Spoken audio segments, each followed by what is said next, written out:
Assalamualaikum warahmatullahi wabarakatuh. Para pemirsa Sufi TV yang berbahagia, selamat berjumpa dengan siaran Sufi TV yang kali ini akan menyiarkan pertanyaan-pertanyaan para peserta grup ngobrol pemikiran ilmiah Islamiyah Indonesia yang direkam beberapa waktu lalu, dan mudah-mudahan ada manfaatnya. Kemudian terima kasih grup ngopi ini, alhamdulillah telah menjalankan webinar perdananya berupa dengan judul bagaimana kita menyemangati generasi untuk mencintai dunia literasi. Semoga ini menjadi langkah yang positif bagi kita semuanya. Amin ya rabbal alamin. Selamat menyimak video-video kami. Bismillahirrahmanirrahim. Assalamualaikum warahmatullahi wabarakatuh. Saya akan bertanya dengan Ustadz NO yang ada di grup ini. Jadi begini, saya dari sejak lahir itu memang sudah NO. Bapak dan ibu saya otomatis sudah terbiasa mengadakan amalan-amalan seperti pitonan, talonan, tahlilan, manakiban. Semua itu adalah ada kaitannya dengan rasa bersyukur, rasa ingin menghormati orang tua, leluhur yang sudah meninggal. Sementara itu kan perbuatan-perbuatan baik, dan di dalamnya itu ada acara-acara yang baik memang oleh Kanjeng Nabi Muhammad itu untuk dianjurkan bahwa kita seperti membaca Al-Quran, membaca sholawat sama-sama, saling silaturahmi, terus kita memberi sedekah kepada orang yang datang kepada kita. Nah, itu sudah bertahun-tahun kami lakukan dengan tenang, sehingga kita rukun damai bersama dengan orang-orang sekitar, dengan saudara, dengan tetangga, dengan saudara jauh. Nah, itu adalah suatu cara agar kita bisa semakin erat rasa persaudaraan kami, seperti itu. Nah, akhir-akhirnya ada segerombolan kecil yang suka membid'ahkan kami. Hai ahlul bid'ah, memanggil kita itu seperti itu. Hai ahlul khurafat, apa? Jadi mohon dijelaskan kepada kami, orang-orang ini apa tidak berbahaya sehingga mereka dengan enaknya memanggil kita dengan sebutan-sebutan yang sangat, walaupun kita nggak peduli, terserah mereka mau ngomong apa, tapi mohon dijelaskan fitnahnya itu di mana. Terima kasih. Assalamualaikum warahmatullahi wabarakatuh. Assalamualaikum warahmatullahi wabarakatuh. Untuk menjawab pertanyaan Bu Melati, kenapa mereka membid'ahkan? Jawabannya singkat, karena mereka itu tekstual. Jadi karena mereka merasa tidak menemukan teksnya, gitu. Ya, hanya itu aja jawabannya. Assalamualaikum warahmatullahi wabarakatuh. Selamat pagi menjelang siang kepada yang terhormat Romo Al-Habib Ja'far Shadiq dari Jakarta dan Al-Habib Muh Al-Hasani dari Bekasi, dan kawan-kawan di grup Zoom meeting ini. Saya mau menanyakan tentang hal keagamaan, yaitu hukum warisan, pembagian warisan, yaitu berapa persen anak kandung dan anak angkat tuh berapa persen, dan termasuk anak di bawah nikah siri atau mut'ah atau urfi itu mendapatkan berapa persen. Terima kasih. Wassalamualaikum warahmatullahi wabarakatuh. Afwan. Assalamualaikum warahmatullahi wabarakatuh. Menjawab pertanyaan dari Ibu Nur Hikmatul Ulia tentang masalah pembagian waris, gitu. Jadi pembagian waris itu adalah hak anak kandung, baik itu dari hasil pernikahan yang disahkan oleh pemerintah ataupun pernikahan bawah tangan seperti yang Ibu Nur Hikmatul Ulia sebutkan, nikah bawah tangan yang dalam artian dia menikah secara syah dalam syariat Islam tapi belum mendapatkan catatan sipil dari pemerintah. Itu sama-sama memiliki hak untuk menerima warisan dari orang tuanya.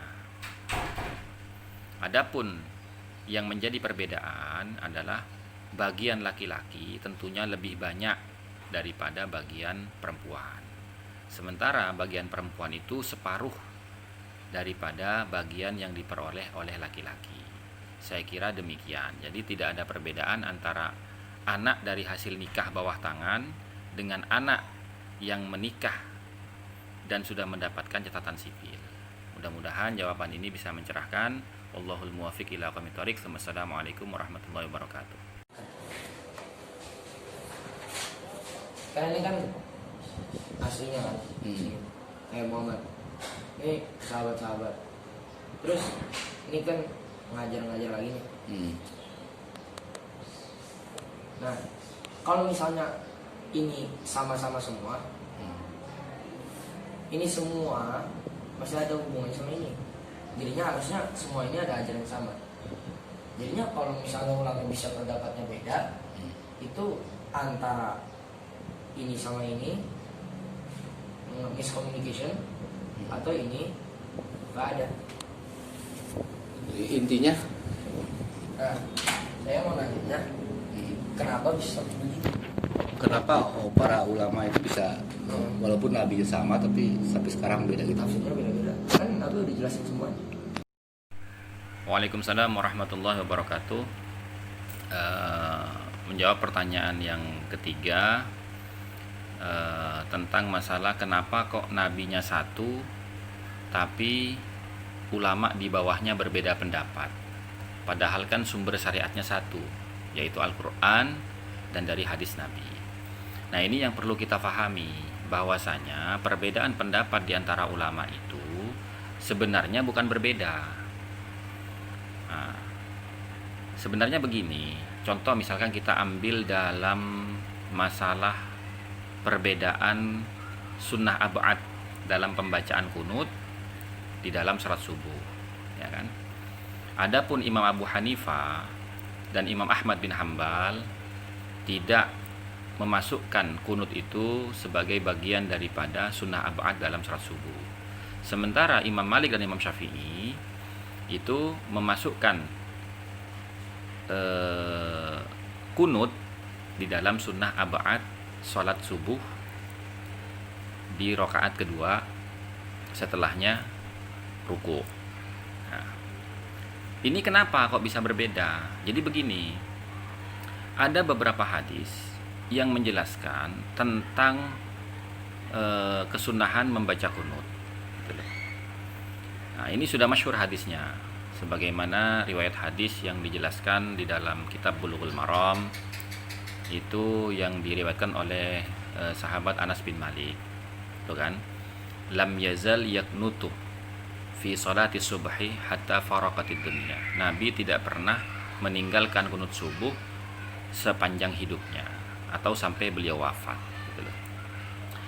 Nah, ada hadis lain yang mengatakan, yang diriwayatkan dari cucu Nabi Sayyidina Hasan bin Ali radhiyallahu taala anhuma, itu menyebutkan bahwasanya Sayyidina Hasan itu diajarkan oleh Rasulullah doa kunut yang boleh beliau baca ketika rakaat terakhir sholat witir setelah ruku.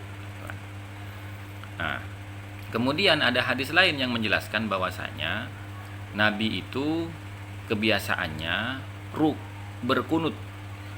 berkunut pada sholat witir rakaat terakhir pada 10 terakhir bulan Ramadan. Nah, maka dari beberapa hadis yang disebutkan tadi, itu ulama bukan berbeda pendapat, tapi 4 mazhab itu begini. Misalkan contoh Imam Hanafi. Imam Hanafi itu lebih cenderung mengambil hadis daripada Sayyidina Hasan. Dia mengamalkan hadis kesunahan membaca kunut di rakaat terakhir setiap malam sholat witir, dalam sholat witir. Nah, sementara Imam Syafi'i dengan Imam Malik itu lebih mengambil kepada hadis Anas bin Malik yang mengatakan bahwasanya Nabi tidak pernah meninggalkan kunut subuh sepanjang hidupnya. Gitu loh. Nah, kemudian Imam Ahmad bin Hambal itu lebih mengambil hadis Nabi tentang kesunahan kunut pada rakaat terakhir sholat witir pada 10 hari terakhir bulan Ramadan. Gitu loh. Jadi sebenarnya semuanya sama-sama benar. Cuman Imam Hanafi dia memilih mengamalkan hadis daripada Sayyidina Hasan bin Ali radhiyallahu taala anhuma. Imam Malik, Imam Syafi'i lebih mengamalkan kepada imamnya kesunahan kunut dalam hadisnya Anas bin Malik. Sementara Imam Ahmad bin Hambal dia lebih mengamalkan kunut pada sholat witir terakhir pada 10 hari bulan Ramadan. Jadi semuanya sama-sama benar gitu. Ini yang menjadi letak perbedaan menurut kita. Padahal tidak berbeda, hanya saja mereka masing-masing mengamalkan hadis Nabi yang berbeda-beda gitu loh. Mungkin ini yang bisa saya jelaskan, kurang lebihnya saya mohon maaf. Mudah-mudahan ini bisa sedikit mencerahkan, dan apabila ada kekurangan dan kelebihannya saya mohon maaf. Wabillahi taufiq wal hidayah. Assalamualaikum warahmatullahi wabarakatuh.